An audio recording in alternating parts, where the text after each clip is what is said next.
And no, 3 is a very interesting one. It's about Islamic art and culture. And we've talked about Islamic architecture and how beautiful it is.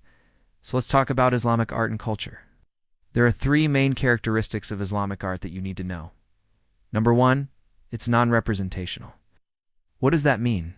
That means that it does not depict any living beings, either human beings or animals. Take a look at this artwork. You see these beautiful flowers? There are no petals, okay? You see these beautiful trees? There are no leaves. Everything is geometric. Why is that? Because Islam teaches that only Allah is the most beautiful, right?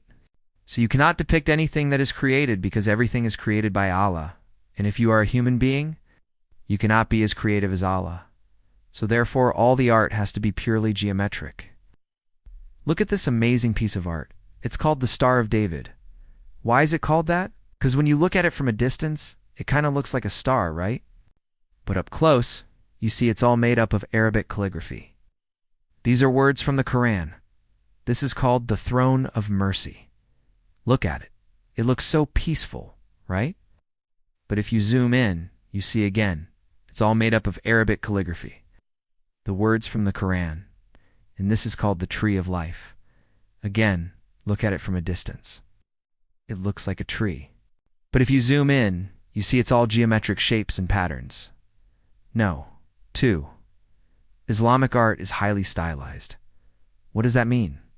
That means that they have certain patterns and motifs that keep repeating themselves over and over again. For example, this one is called a palmette. It looks like a leaf, right? Here it is. This one is called a cuerdecica, and it looks like a little bit of a wave. Here it is. This one is called a muqarnas, and it looks like a stalactite. Here it is. So all these motifs are stylizations of natural forms. And number 3, Islamic art is very, very intricate and detailed. Look at this artwork.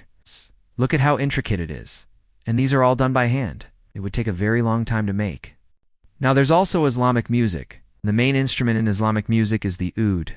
It looks like this. It's a beautiful instrument. And they also have a very interesting scale in Islamic music.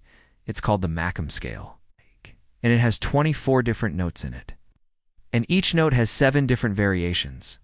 So just imagine the amount of beautiful melodies you can make with 24 notes and 7 variations of each.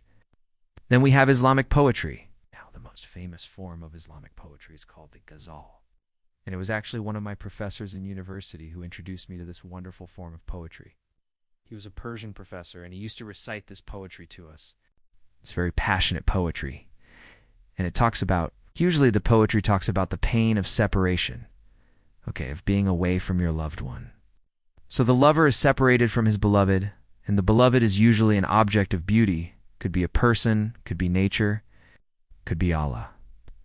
So that's a very quick introduction to Islamic art and culture. If you liked it, give us a thumbs up, and we'll see you next time.